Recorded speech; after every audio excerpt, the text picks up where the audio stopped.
Professor Winters paced excitedly at the front of the lecture hall, his laser pointer dancing across the projected image of a brilliant meteor shower. "Tonight's celestial event happens once every 70 years, he announced, his enthusiasm falling on deaf ears as most students scrolled mindlessly through their phones. This scientific discovery wasn't exactly breaking news to the disinterested young adults who had more pressing matters on their minds, like weekend plans and relationship drama. At the back of the room, Julia leaned toward her best friend Sana, whispering about her new boyfriend Aaron, while completely ignoring the professor's animated explanation of extraterrestrial debris entering Earth's atmosphere. Meanwhile, a lanky student everyone called Google for his encyclopedic knowledge sat nearby, pretending to take notes while actually stealing glances at Julia, his unrequited crush painfully obvious to everyone except her. Throughout history, meteor showers have been interpreted as omens of catastrophic events, Professor Winters continued, adjusting his thick-rimmed glasses. The Crusaders, for instance, viewed a similar cosmic display as divine blessing before their campaign, right before they perished miserably in the desert. The classroom briefly fell silent, as this morbid historical footnote caught their attention. A student in the front row raised her hand nervously, asking if tonight's shower posed any actual danger to Earth. The professor's hesitation was brief but noticeable before he regained his composure with a practiced smile. "The fragments should burn up completely in our atmosphere," he assured them, though a flicker of doubt crossed his face as he turned back to his presentation slides depicting massive space rocks hurtling toward our planet. Outside the classroom windows, government vehicles could be seen quietly assembling in the university parking lot, their presence seemingly unrelated to tonight's astronomical event. What Professor Winters didn't know, what no human on Earth yet knew, was that hidden within the meteor cluster was something far more significant than space rocks. An enormous camouflaged spaceship, utilizing technology beyond human comprehension, had been observing Earth for decades, its presence concealed by advanced cloaking systems that bent light around its metallic exoskeleton. The alien vessel had maintained its covert surveillance until tonight, when the unexpected meteor shower's trajectory intersected with its position, causing minor but critical damage to its cloaking mechanism. As chunks of space rock pelted its hull, the spaceship's artificial intelligence immediately began calculating emergency protocols, weighing survival against the mission's secrecy directive. Below, in military installations across Russia, radar operators suddenly sat upright in their chairs, eyes widening at unexplainable readings indicating a massive object appearing out of nowhere in Earth's upper atmosphere. Across the city, Colonel Liv paced the secure underground control room, his weathered face illuminated by the blue glow of monitoring screens as he barked orders into his headset. "I want visual confirmation and a military response ready in 5 minutes." Military analysts around him frantically typed commands, attempting to identify the mysterious object that had suddenly appeared on their radar systems. The colonel's phone vibrated in his pocket. His daughter Julia was calling again, probably to argue about tonight's curfew he'd imposed. But national security took precedence over teenage rebellion. Little did he realize that tonight's meteor shower would forever alter not just his relationship with his daughter, but humanity's understanding of its place in the universe. As fighter jets scrambled from nearby airfields, their pilots receiving coordinates for potential extraterrestrial contact, thousands of civilians across the city prepared to watch what they believed would be simply a beautiful light show in the night sky, completely unaware of the government control mechanisms already activating behind the scenes. The school bell rang, signaling freedom as students poured into the courtyard where Aaron waited, leaning against his vintage motorcycle with practiced nonchalance. His face lit up when he spotted Julia weaving through the crowd, her dark hair bouncing with each step. "Ready to witness history tonight?" he asked, handing her a helmet adorned with glow-in-the-dark stars, a gift he'd customized for their meteor-watching date.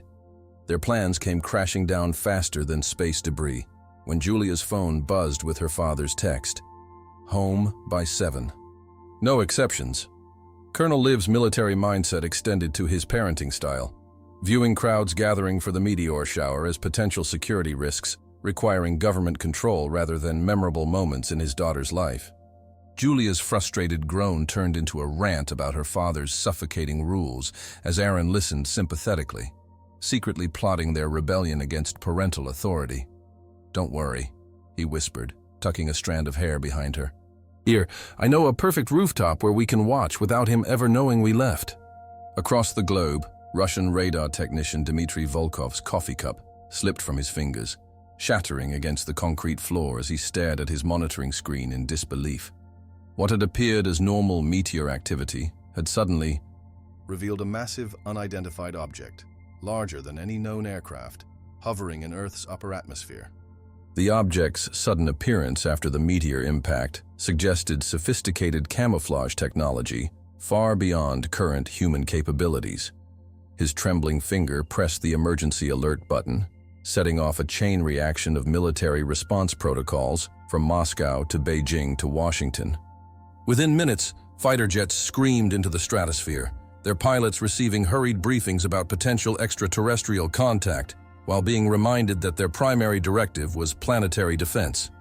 The pilots' nervous chatter filled secure channels as they approached the enormous vessel that now hung visible in Earth's atmosphere, its metallic surface reflecting sunlight in patterns that defied human engineering principles. Back in her bedroom, Julia applied mascara while planning her escape with Sana over video chat, her excitement about witnessing the meteor shower with Iran overshadowing any concerns about defying her father's orders. Sana's face filled the screen as she detailed her own plans to meet them at the rooftop, having convinced her parents that she'd be studying at the library. "My mom actually bought it!" Sana laughed, adjusting her hijab before adding more seriously, "But are you sure your dad won't track your phone again like last time?" The memory of Colonel Liv showing up at a party using military-grade tracking, technology to locate his daughter, still haunted their friend group. Julia held up a second phone, a burner Aaron had given her specifically for nights like this, with a triumphant smile that spoke volumes about teenage ingenuity in the face of overbearing authority. Neither girl realized that tonight's rebellion would thrust them directly into the center of humanity's first contact with an alien civilization, forever altering their understanding of forbidden love, sacrifice, and survival in a universe suddenly proven to be far less empty than science had previously believed. As darkness fell, Colonel Liv stood in the military command center, his weathered face bathed in the blue glow of monitoring screens, displaying the unidentified spacecraft now visible to radar systems worldwide. The room buzzed with controlled panic as intelligence officers debated whether the object represented an alien invasion or merely an unprecedented scientific opportunity. "Sir, jets are in position but awaiting final authorization," a lieutenant reported, sliding a tablet toward him for signature.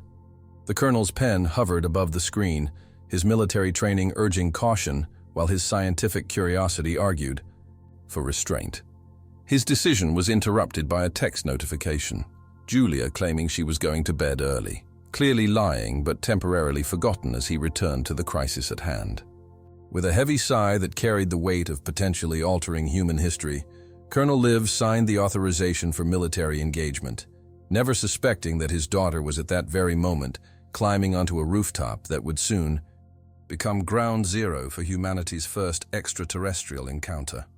High above, the damaged alien ship's artificial intelligence calculated survival scenarios, its diplomatic protocols conflicting with self-preservation as human fighters approached.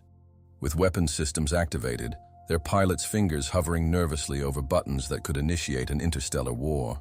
The night sky erupted in a spectacular display as meteors streaked across the darkness, painting luminous trails that captivated the crowds gathered on rooftops throughout the city. Julia, Aaron, and Sana lounged on blankets atop the abandoned apartment building, their faces illuminated by the celestial light show above. Sana's phone captured time-lapse videos while Aaron pointed out particularly bright streaks, his arm comfortably draped around Julia's shoulders. Their teenage rebellion felt wonderfully justified by the breathtaking spectacle, until the unmistakable roar of fighter jets shattered the serenity. "Those aren't part of any air show," Julia whispered, recognizing military formations from growing up as a colonel's daughter. The trio watched in confusion as the jets converged on what appeared to be an unusually large metallic meteor.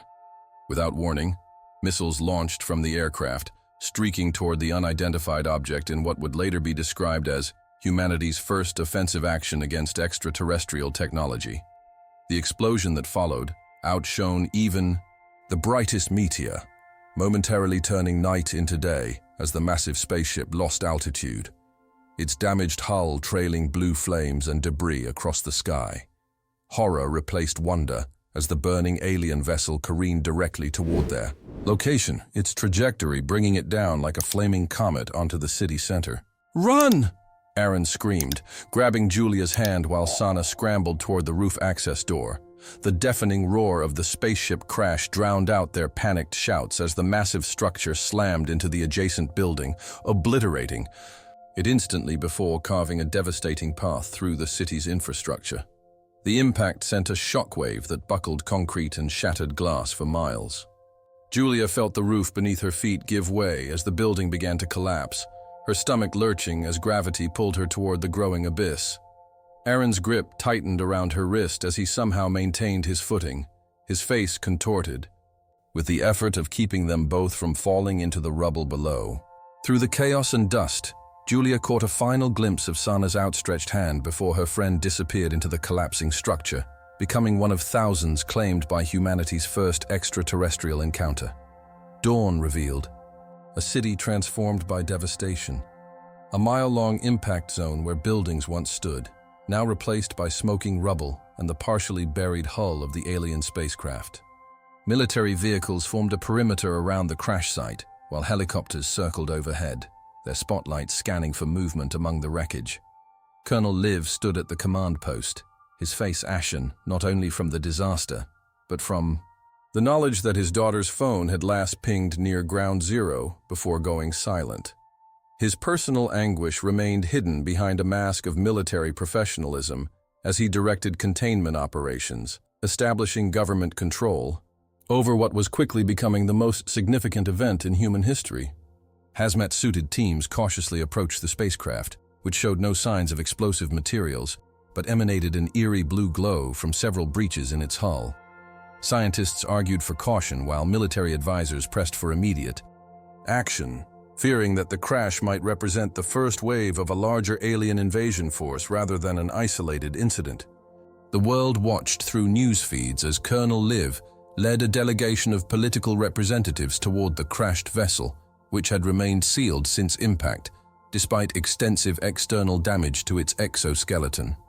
Global tensions reached unprecedented levels, with some nations preparing for all-out war, while others advocated for diplomatic approaches to the human-alien conflict now unfolding. The colonel's body camera transmitted to millions as he approached a previously unnoticed seam in the spacecraft's hull, which began to separate with a hydraulic hiss. Soldiers raised weapons as steam escaped from the opening portal, obscuring whatever waited inside. When the mist cleared, a figure emerged.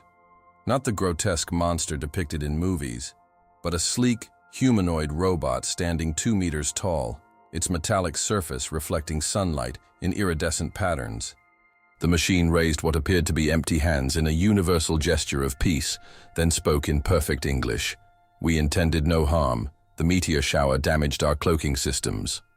As translators confirmed similar messages being broadcast in every major language simultaneously, Colonel Liv made the momentous decision to lower his weapon, unaware that his presumed dead daughter lay unconscious in a hospital across the city, about to wake to a world forever changed by extraterrestrial contact and the misinformation already spreading through panic-stricken social media channels. Julia's eyes fluttered open to the rhythmic beeping of hospital monitors, the sterile white ceiling swimming into focus as consciousness returned. Her attempt to sit up sent pain shooting through her bruised body, drawing the attention of a nearby nurse who quickly called for a doctor. The television mounted in the corner broadcasted continuous coverage of what reporters were calling the impact, aerial footage showing the devastating path carved through downtown by the alien spacecraft. The casualty count scrolled across the bottom of the screen in red digits that increased hourly. Julia's hand trembled as she reached for her bedside table, finding Sana's distinctive purple headphones, retrieved from the rubble and delivered by a well-meaning paramedic who didn't realize the emotional weight they carried. The reality of her friend's death crashed over her like a physical blow, her grief quickly morphing into a suffocating rage directed at the extraterrestrial visitors whose arrival had destroyed so much. Outside her window, military helicopters circled continuously, their searchlights cutting through the smoke still rising from the crash site as the government established increasingly rigid control over the affected zones. "We need to get out of here," Aaron whispered when he finally managed to sneak into her hospital room later that night, his face bearing cuts and bruises that matched her own. He described how the city had transformed in mere hours. Martial law declared, a strict curfew enforced, and military checkpoints established at major intersections. His hushed explanation was punctuated by the distant sound of explosions as looting and rebellion against the emergency measures spread through certain neighborhoods. With the hospital staff distracted by the influx of casualties, Julia disconnected. Her IV and slipped out with Aaron, her medical gown replaced by clothes he'd smuggled in. They navigated darkened streets, avoiding military patrols until they reached Aaron's cousin's apartment several miles from the impact zone. Through a smuggled military-grade radio, they listened to encrypted communications revealing that the government had established contact with the alien visitors, but was withholding information from the public, feeding Julia's growing suspicion of a hidden agenda behind the official response to the extraterrestrial technology now in human hands. 3 days later, Julia stood in her father's study, the drawer of his desk hanging open as she slipped his service pistol into her backpack. The weight of the weapon felt both foreign and necessary as she committed to a course that would have been unthinkable a week earlier. Outside, she rejoined a small group of Aaron's friends who shared her determination to infiltrate the military cordon around the crash site. Their stated mission was revenge for those lost in the disaster. But beneath Julia's grief-fueled anger burned a desperate need to understand what had happened and why Earth's military had fired first at a vessel that might not have been hostile. Their infiltration of the restricted zone proved surprisingly easy with the security pass she'd stolen from her father's desk, though the devastation they encountered grew increasingly surreal as they approached Ground Zero. Buildings stood at tight, impossible angles, some materials appearing melted or transformed by technologies beyond human science. As they ventured deeper into the impact zone, they discovered something the military had apparently missed: a small, pod-like structure that had separated from the main vessel before impact, partially embedded in the basement of a collapsed apartment building. Inside the damaged pod, they found what appeared to be a severely injured humanoid, neither robot nor quite human, but something unsettlingly between. Unconscious and bleeding a luminescent red fluid, the alien's pale skin had taken on a chameleon-like quality, sections of it shifting to match the colors and textures of its surroundings, even in its damaged state. This remarkable camouflage mechanism explained how the being had evaded military detection. "We should just kill it," Aaron whispered, raising his crowbar with vengeance in his eyes. But Julia found herself blocking his path, a sudden and inexplicable compassion overriding her previous rage. The alien's eyes opened, startlingly human eyes in an almost human face, regarding them with what could only be described as fear. "Please," it said in heavily accented English, the word clearly learned from monitored broadcasts. "No hurt." The moment of connection was interrupted by Google's unexpected arrival, the awkward classmate having followed them from a distance. His reaction to the injured alien was neither fear nor anger, but fascination, immediately suggesting they need to treat its wounds rather than harm it.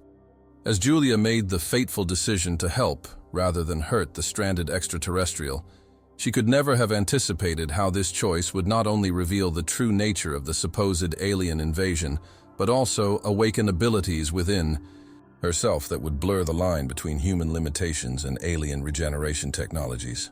The sunrise cast an eerie red glow through the dust-filled atmosphere as Julia helped Hakan, as they'd learned to call the injured alien, adjust to his hiding place in Google's basement workshop. The alien's recovery had been remarkably swift. Once Google figured out how to create a makeshift transfusion system using the luminescent red fluid they'd salvaged from the escape pod. Haken's ability to adapt was nothing short of miraculous.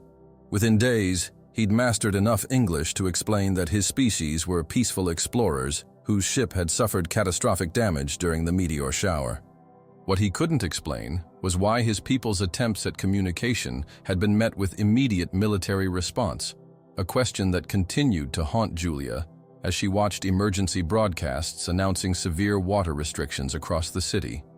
The official explanation, damage to purification infrastructure, seemed plausible until Google hacked into a military server and discovered classified reports detailing how the alien mothership was somehow extracting massive quantities of water from local reservoirs, apparently using it to repair critical systems damaged in the crash.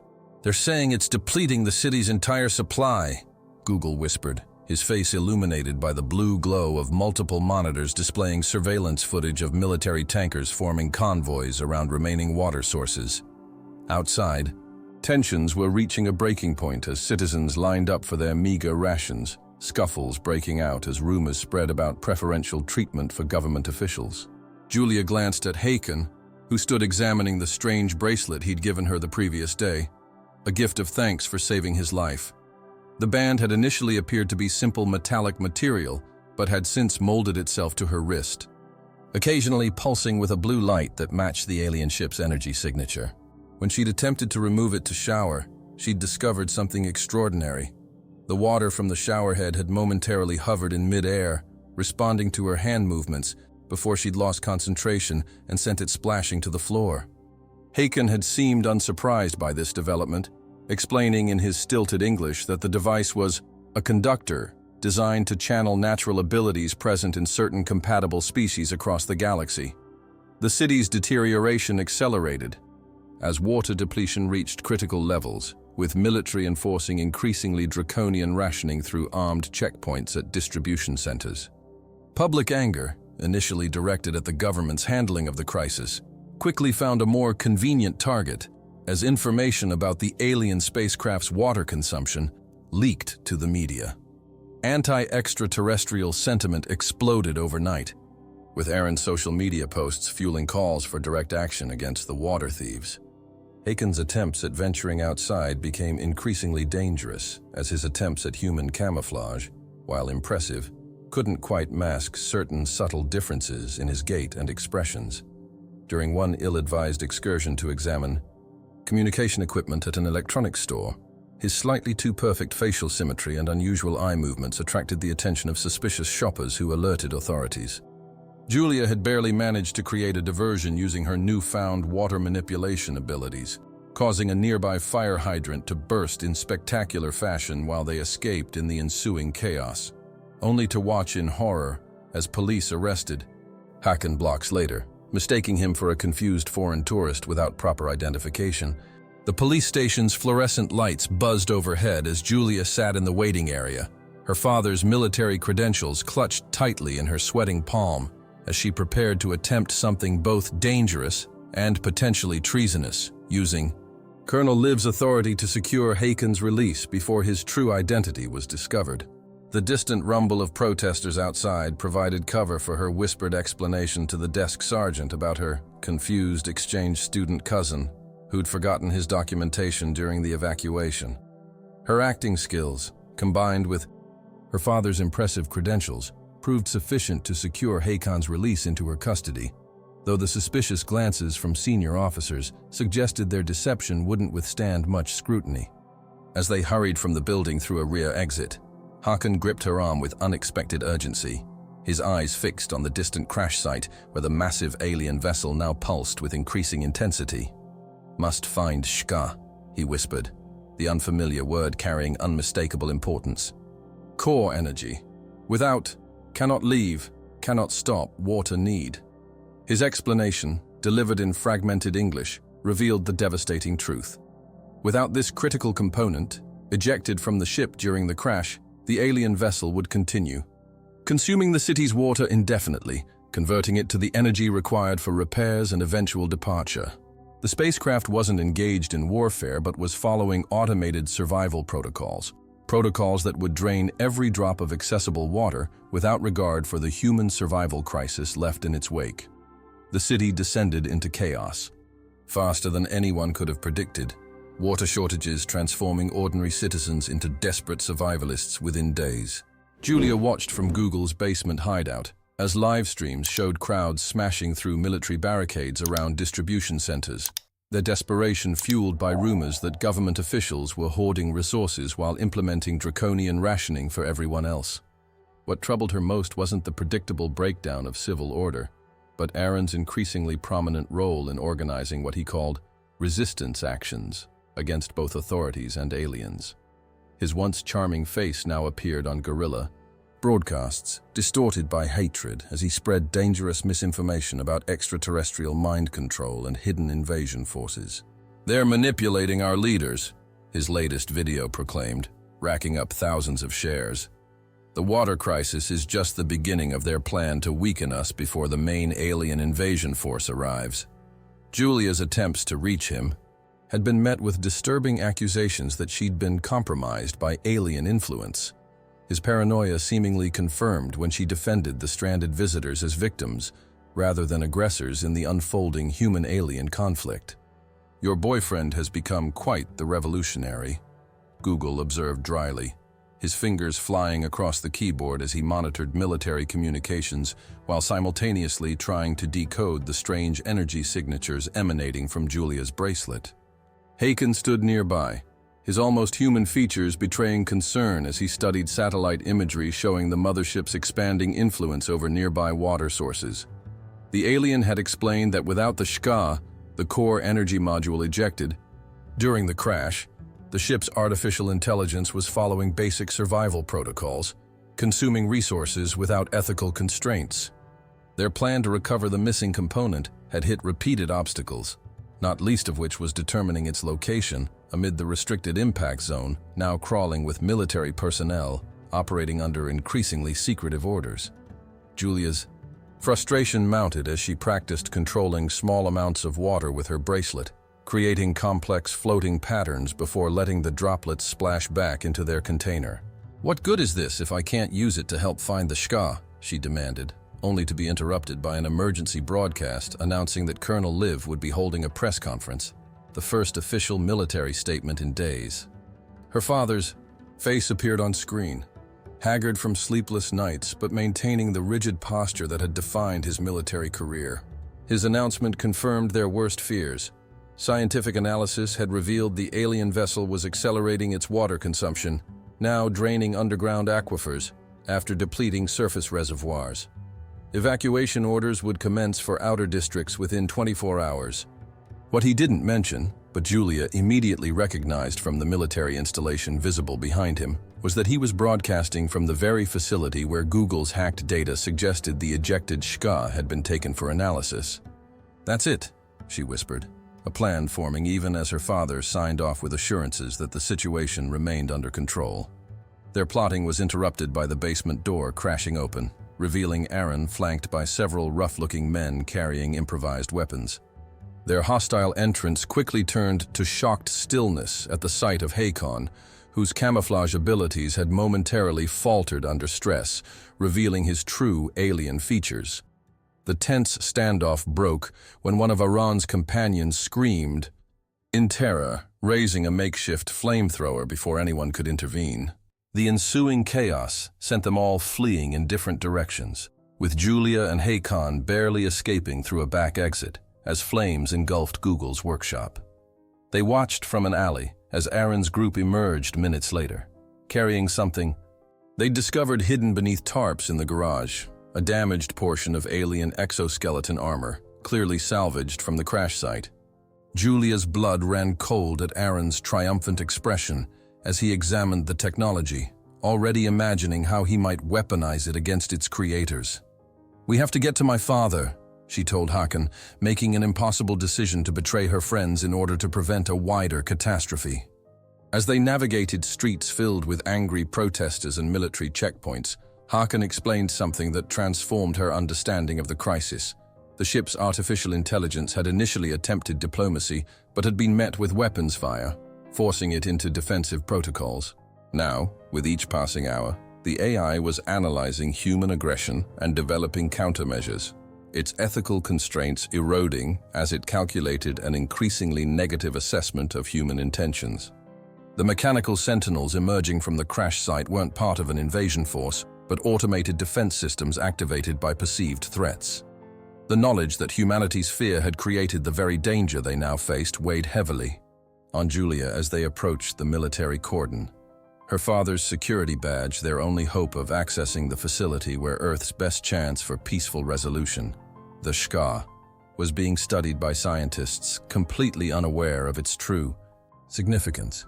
The military research facility loomed before them, a concrete fortress surrounded by concentric rings of security, armed guards, biometric scanners, and surveillance drones that circled like mechanical vultures. Julia's heart pounded against her ribs as she approached the main checkpoint, her father's security badge feeling impossibly heavy in her palm, while Hakon waited hidden nearby, his alien physiology allowing him to blend almost perfectly with the urban surroundings. The plan they'd concocted was dangerously simple. She would use her father's credentials to gain access, create a distraction, and then use her newly discovered water manipulation abilities to disable the security systems long enough for Hakon to slip inside. What complicated matters was the timing. Satellite imagery had shown the alien mothership's energy signature intensifying, suggesting it was preparing for some significant action that could potentially accelerate the water depletion crisis to catastrophic levels.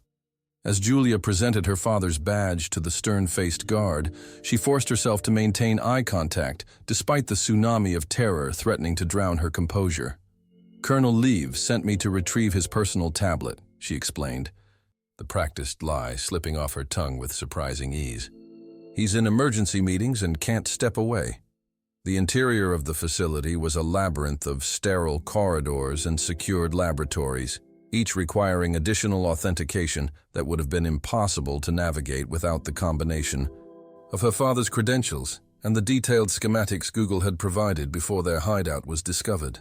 Her presence raised few eyebrows. In the chaos of the extraterrestrial crisis, the colonel's daughter running errands seemed unremarkable. The real challenge came when she reached the heavily guarded laboratory, where intelligence suggested the HFY was being studied. Creating the promised distraction proved simpler than expected. A subtle manipulation of her bracelet caused the sprinkler system to activate, sending personnel scrambling to protect sensitive equipment while security guards momentarily abandoned their posts to investigate. The confusion provided just enough cover for Hakon to slip inside through a service entrance, his movements almost invisible as he utilized his species' remarkable camouflage abilities. Inside the lab, they found what they sought, the glowing core of alien technology that scientists had isolated within a containment field, its pulsing blue light matching the rhythm of Julia's bracelet as they approached. Alarms blared as Hakon disengaged the containment field, the facility's security systems finally detecting the unauthorized access despite their careful planning. The core, the HFY, responded to Hakon's touch, its glow intensifying as he secured it within a specialized container he'd fashioned from salvaged components of his escape pod. Their escape route quickly became a desperate sprint through increasingly crowded corridors as security personnel responded to the breach. Julia's water manipulation abilities proving unexpectedly useful as she created momentary barriers that slowed their pursuers. They had almost reached their extraction point when disaster struck. Rounding a corner, they collided directly with Colonel Liv himself, his expression morphing from surprise to betrayal as he recognized his daughter alongside the alien intruder. The moment of stunned recognition gave way to procedural training as he reached for his sidearm, only to hesitate when Julia stepped protectively in front of Hakon.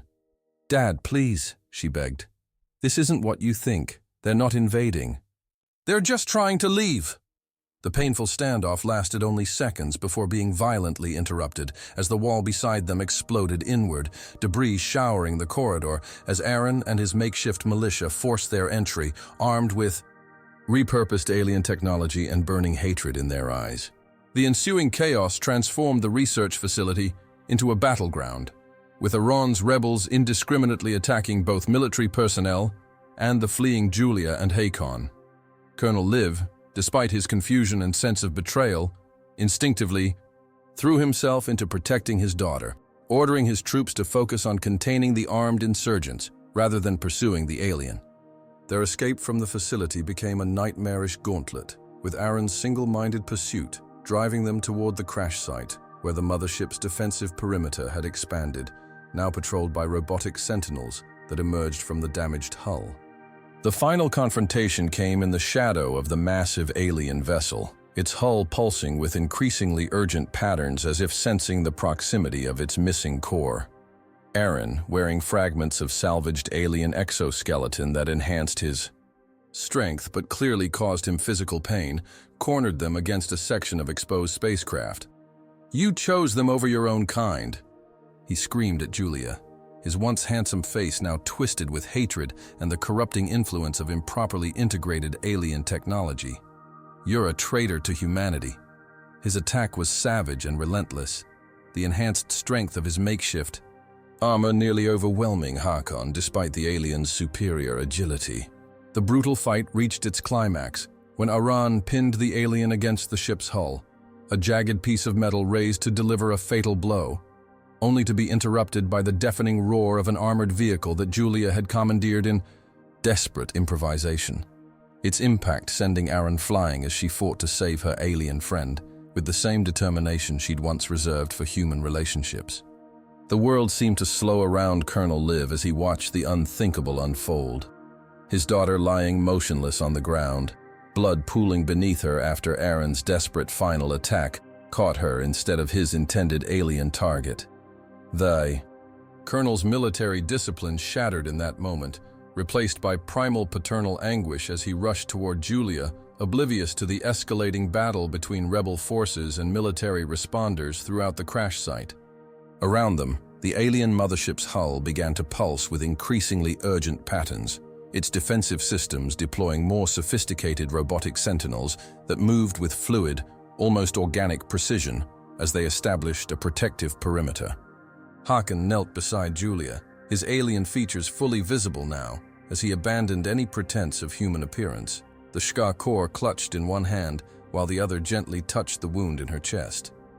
The bracelet on her wrist flared with brilliant blue energy in response to his touch, creating a visible connection between them that momentarily halted the approaching soldiers who watched in wary fascination as the alien attempted to communicate something of critical importance to the dying girl. She, compatible. Hakon struggled to explain as Colonel Liv cradled his daughter's head, her breathing growing increasingly shallow. Regeneration possible, but only inside. The alien gestured toward the massive ship, its meaning becoming clear. Their advanced medical technology could save Julia, but only if she were brought aboard. The Colonel's lifetime of military training screamed warnings about potential deception, about the foolishness of allowing humans into an alien vessel, about the risk of an extraterrestrial technology trap. Yet as he looked into the strangely expressive eyes of the being his daughter had chosen to help, he saw something unexpectedly familiar: concern, compassion, and what humans would recognize as genuine grief.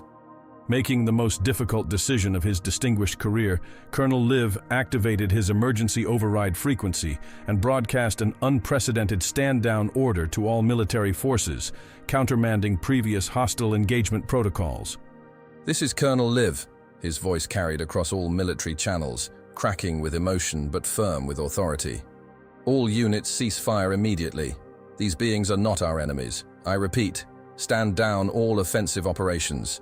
The ship's interior defied human architectural principles, curved organic passages that seemed almost alive, pulsing with the same blue energy that had characterized the Shka core and Julia's bracelet. Colonel Liv followed Hakon through corridors that reconfigured themselves as they passed, eventually entering a chamber filled with transparent pods containing a luminescent fluid similar to what had sustained the alien during his recovery on Earth. 2 empty capsules awaited, their systems activating as Hakon gently placed Julia's unconscious form into one before entering the second himself, his injuries from the battle with Aaron finally taking their toll. Through a translucent interface that materialized beside the pods, the ship's artificial intelligence communicated directly with the Colonel, explaining in precise military terminology that both patients required regenerative immersion to survive their injuries. The process would take time, during which the vessel would complete essential repairs using the returned core energy rather than continuing to deplete Earth's water resources. What the AI didn't initially reveal, but Colonel Liv gradually came to understand through its subsequent explanations, was that Hakan had made an extraordinary sacrifice by sharing his species' regenerative capabilities with Julia through the bracelet bond, transferring a portion of his own cellular immortality to save her human life. Outside, the city watched in collective awe as the massive alien spacecraft began to pulse with renewed energy, its damaged sections visibly repairing themselves as the HFY core reintegrated with the primary systems. Water that had been extracted from the surrounding region began to return, flowing back into depleted reservoirs and aquifers in seeming defiance of physical laws. Emergency broadcasts announced the miraculous reversal of the depletion crisis, though scientific explanations remained elusive as experts struggled to understand the extraterrestrial technology at work. What few knew was that the ship's artificial intelligence had been fundamentally changed by its experiences on Earth, particularly by witnessing Hakan's willingness to sacrifice his immortality for a member of another species, an act without precedent in its vast database of interstellar encounters. As the vessel prepared for departure, completing its repairs and reclaiming the smaller reconnaissance craft scattered during the crash, it implemented a diplomatic protocol previously considered too resource-intensive: complete restoration of the damage caused during its emergency landing, a gesture of coexistence that would be remembered in human history long after the physical evidence had faded. The ship's departure 3 days later was witnessed by millions, its massive form rising silently through the atmosphere without the chaotic destruction that had characterized its arrival. Colonel Liv stood alone on the military facility's roof, his eyes fixed on the ascending vessel that carried both an alien who had come to represent hope rather than invasion, and his daughter, suspended between life and death in regenerative stasis. The diplomatic package left behind contained not only advanced technology gifts, focused primarily on water purification and sustainable energy, but also a communication system for future contact and cultural exchange once humanity had processed the profound implications of first contact. What remained unclear, deliberately omitted from the final AI communication, was whether Julia would return to Earth once healed or journey onward with Hakan, whose sacrifice had created a unique bond between them that transcended species. As the ship disappeared from view, becoming just another light among the stars, Colonel Liv allowed himself a moment of personal faith, unusual for his pragmatic military mind. His daughter had always made her own choices, defying his authority, in ways that retrospectively showed wisdom beyond her years. Whatever path she chose now, returning to a transformed Earth or exploring the stars alongside beings who had proven themselves capable of profound sacrifice, he finally understood it would be her journey to make, guided by the compassion and courage that had ultimately saved 2 worlds from the brink of an unnecessary war. So what would you do if aliens landed tomorrow and started draining our planet's water supply? Would you join the military response like Colonel Liv, fight in the rebellion like Aaron, or find the courage to seek understanding like Julia? Choices we make when faced with the unknown reveal who we truly are, and humanity's first extraterrestrial encounter might be closer than you think. Did you notice how the government's hidden agenda nearly pushed us into an interstellar war that could have been avoided? Or how the alien artificial intelligence evolved its understanding of humanity through witnessing a single act of sacrifice? The greatest science fiction isn't just about spaceships and extraterrestrial technology. It's about holding a mirror to our own society and asking the questions we're too afraid to answer. But wait, if you enjoyed this cosmic journey, you won't believe what's coming next in our channel. Have you ever wondered what would happen if humans discovered an abandoned alien megastructure orbiting a distant star? What secrets would it contain? What ancient warnings might be encoded in its design?